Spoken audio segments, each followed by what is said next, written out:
तो अभी एक मोनोपोली कंपनी के स्टॉक के अंदर पिछले 3 साल से इन्वेस्टर को कोई भी रिटर्न नहीं मिला। मैं बात कर रहा हूं आईआरसीटीसी की। Hi, this is Dev and watching traders diary. और आज हम समझेंगे आईआरसीटीसी के अंदर प्रॉब्लम क्या है, क्या सफर कर रहे हैं यहाँ पर इन्वेस्टर, क्या प्रॉब्लम है जिसकी वजह से ये स्टॉक बढ़ नहीं पा रहा है। एंड निफ्टी की कंपेरिजन, बहुत दूर की बात है, 3 साल की बात कर दी, 1 साल की बात करेंगे तो निफ्टी के कंपैरिजन -17.59% का नेगेटिव रिटर्न में ये स्टॉक बना हुआ है। निफ्टी फिर भी 8.16% का पॉजिटिव रिटर्न दे चुका है। इस स्टॉक के अंदर अक्टूबर 2021 में टॉप बना था एंड इस टॉप को हमने दोबारा कभी निकाला नहीं। उसके बाद का आपको चार्ट पर देखने को मिल रहा है 2024 में ट्राई किया था इस स्टॉक ने स्टॉक को निकालने का। 1282 रुपए का टॉप है, 1282 रुपए का टॉप है एंड ये स्टॉक चल रहा है 774 का प्राइसिंग पर। 3 साल हो चुके हैं, कोई रिटर्न नहीं मिला इस स्टॉक के अंदर। एंड आईआरसीटीसी का स्टॉक है, कई इन्वेस्टर्स के लिए मल्टी बैगर साबित हुआ है एंड कई इन्वेस्टर्स के लिए एक वेल्थ डिस्ट्रॉयर साबित हुआ है। कंपनी के अंदर जो आप देखेंगे सेगमेंट आते हैं तो ये रेवेन्यू किस तरीके से लाते हैं समझते हैं। कई सारे काम आते हैं बट मेन जो 4 वर्क हैं वो आपके सामने catering and hospitality, internet ticketing, travel and tourism and जो आपके सामने रेल नीर का ब्रांड मिल जाता है ड्रिंकिंग वाटर का, वो इसके अंदर आता है। एंड आप सोच रहे होंगे कि कौन सा सेगमेंट कितना रेवेन्यू देता है, कंट्रीब्यूट करता है। तो देखिए, केटरिंग का बिजनेस सबसे ज्यादा रेवेन्यू कंट्रीब्यूट करता है आईआरसीटीसी को। 42% वेटेज है उसका, 34% का टिकटिंग का वेटेज है, उसके बाद टूरिज्म का एंड उसके बाद रेल नीर में आपको यहाँ पर जो है ना एक पॉइंट नोट करने वाली बात, सबसे ज्यादा यहाँ पर आपका एक कंपटीशन यहीं पर बना हुआ है। कई सारे drinking water, packaging drinking water आ चुके हैं आपके सामने देखने को मिल जाते हैं। तो ऐसे में यहाँ पर बहुत ज़्यादा एक कंपटीशन हो चुका है आज के टाइम में। एंड आप देखिए, ये आपके सामने क्वार्टरली नंबर्स है 2022 जून से लेकर अभी सितंबर 2024 तक का। यहाँ पर आपके सामने सेल्स का नंबर है, ऑपरेटिंग मार्जिन है, ऑपरेटिंग प्रॉफिट है, एक्सपेंसेस।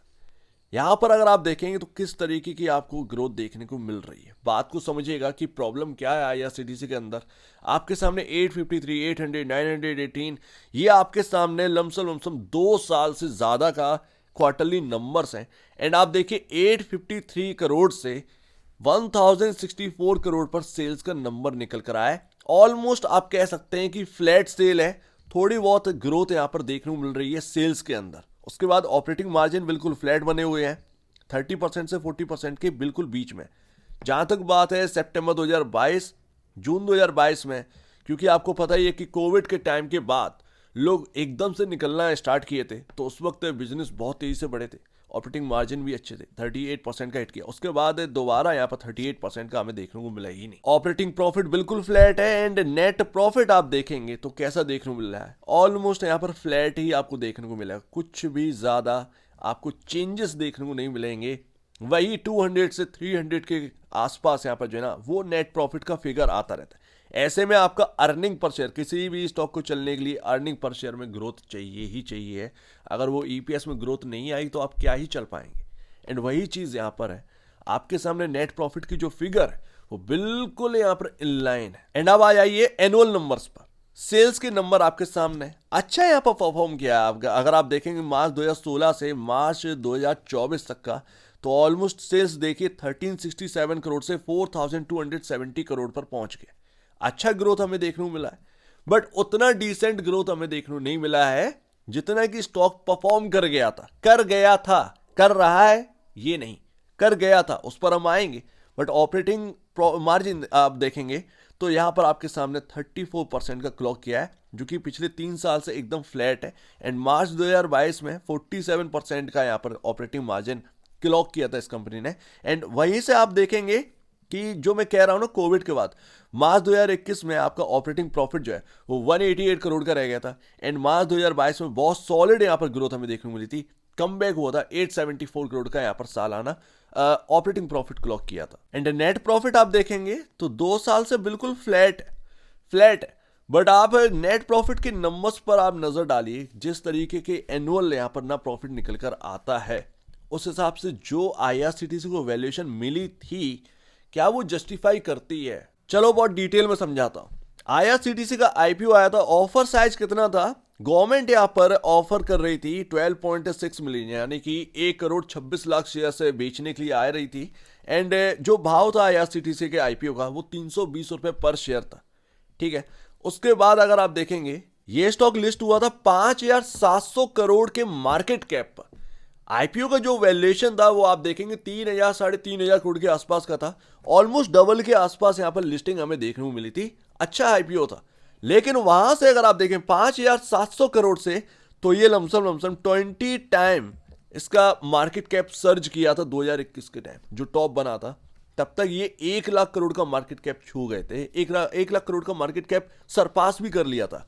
5,700 करोड़ का मार्केट कैप, आप सोचिए 20 टाइम रिटर्न बना कर दिया था इस स्टॉक ने। एंड उस वक्त का मुझे याद है पी रेशियो 290 के अराउंड पहुंच गया था, 290 के अराउंड पी रेशियो पहुंचा था। प्राइस टू बुक वैल्यू का आप पूछिए मत, कितना बहुत बड़ा यहाँ पर प्राइस टू बुक वैल्यू का यहाँ पर ना फिगर देखने को मिल रहा था। एक हाई वैल्यूएशन स्टॉक पर ये आ चुका था बिकॉज ऑफ मोनोपोली। एंड यहाँ पर जो एक नई एक्सप्रेस स्टार्ट हो रही थी इनकी तरफ से, तेजस एक्सप्रेस, एंड यही चीज इसके स्टॉक में ड्राइव कर गया। स्टॉक ने 20 टाइम सर्च किया था, इवन 21 टाइम कहते तो कुछ गलत बात नहीं है। तो 21 गुना यहाँ पर ना स्टॉक बढ़ता हुआ नजर आया था। आईपीओ प्राइस 300 रुपए था, स्टॉक ने 6,300 रुपए का हाई लगाया था बॉस। तो आप समझिए कि किस तरीके से यहाँ पर ना आपके सामने एक बेहतरीन तेजी देखने को मिली, जबकि हमारे सामने उतना रेवेन्यू एंड प्रॉफिटेबिलिटी बढ़कर नहीं आई थी, उतना ग्रोथ यहाँ पर नहीं आ रही थी। ये सब चल रहा था एक हाइप मोनोपोली के चक्कर में। इसी हाई वैल्यूएशन के खेला को आप कुछ इस तरीके से समझ सकते हैं। ये आपके सामने एनुअल शेयर होल्डिंग पैटर्न है। बात हुई थी 2020 की, मार्च 2020। आप एफआईएस की होल्डिंग 1.70% देख रहे थे, सही से समझिएगा। डीआईएस थे 2.25%, पब्लिक था 8.65% पर, प्रमोटर 87.40%। प्रमोटर ने ऑफलोड करी थी थोड़ी सी होल्डिंग, 67.40% पर प्रमोटर पहुंचे मार्च 2021 में। एफआईएस की होल्डिंग 1% से बढ़कर 1.70% से बढ़कर 8.17% पर पहुंची। डीआईएस 10.34% पर, एंड रिटेल पहुंच गया 8.65% से 14.10% पर। जब स्प्लिट का वक्त हुआ, अक्टूबर में स्प्लिट हुआ था समथिंग, एंड यहां पर आप देखेंगे नया शेयर होल्डिंग पैटर्न जब आया था एनुअल, 8.17% से 6.42% एफआईएस की होल्डिंग। डीआईआईज ऑलमोस्ट 50% अपना होल्डिंग बेच चुके थे। मुझे अभी भी याद है डीआईआईज लगातार बेचे जा रहे थे एंड ये स्टॉक चले चला जा रहा था 50%। जितना ये स्टॉक चलता था उतना डीआईआईज बेच देते थे म्यूचुअल फंड वाले। एंड रिटेल बस यहाँ पर जो है ना एक ऐसा एक चिड़िया है जिसे सिर्फ और सिर्फ एक उड़ान दिखती है, उसे थकना नहीं आता, उसने बैठना नहीं आता, एंड वो लगा था खरीदने में। 14.10% से 20.96% अपनी होल्डिंग बढ़ा दी। तो ये चल रहा था, एंड दैट्स वाई आज की डेट में आप देखिए कोई रिटर्न नहीं मिल रहा है because of stock 20 times search कर गया था।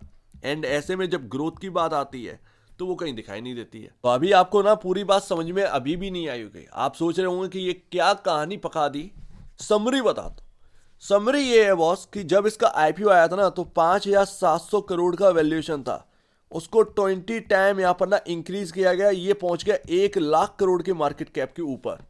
वहीं से ये टूटना स्टार्ट किया है बिकॉज ऑफ बहुत ही हाई वैल्यूएशन पर पहुंच गया था बॉस। हर कोई खरीद रहा था, हर कोई आईआरसीटीसी पर तुला हुआ था, जबकि नंबर्स अगर आप देखेंगे तो इतना बेहतरीन नहीं आते थे जितना कि ये स्टॉक चल रहा था बढ़िया चल रहा था, बहुत अच्छा रनअप दे रहा था, लेकिन नंबर्स आते थे हल्के से ग्रोथ वाले आते थे। ऐसा नहीं था जिस तरीके से स्टॉक का परफॉर्मेंस है उस तरीके से नंबर आ जाए। स्टॉक रिटर्न देता था 20% का महीने पर, और नंबर्स यहां पर आप देखेंगे तो उस तरीके से नहीं आते थे। ये मैं बात करने की कोशिश कर रहा हूं।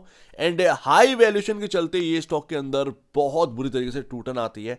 अभी भी स्टिल जो मार्केट कैप पर ये है वो है ऑलमोस्ट 54,000 करोड़ के मार्केट कैप के आसपास।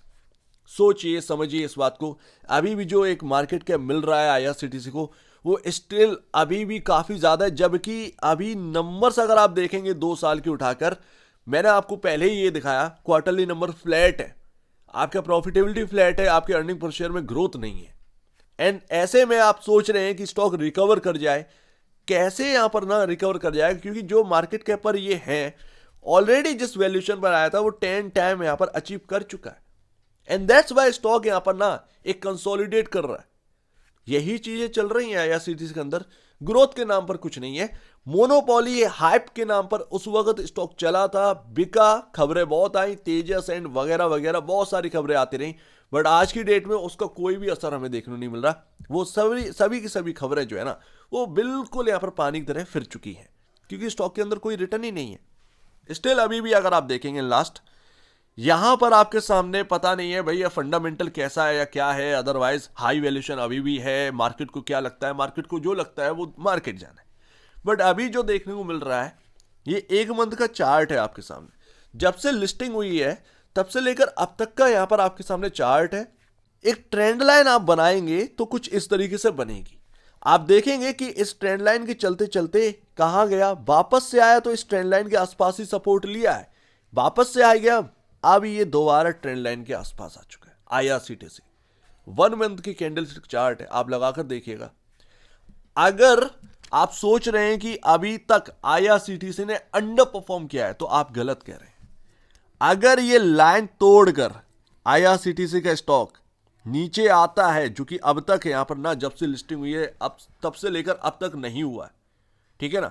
इस ट्रेंड लाइन को पिछले महीने ब्रेक किया था, नीचे आया था, बट आप देखिए ग्रीन कैंडल बनी है, इस ट्रेंड लाइन से ही तेजी आई है।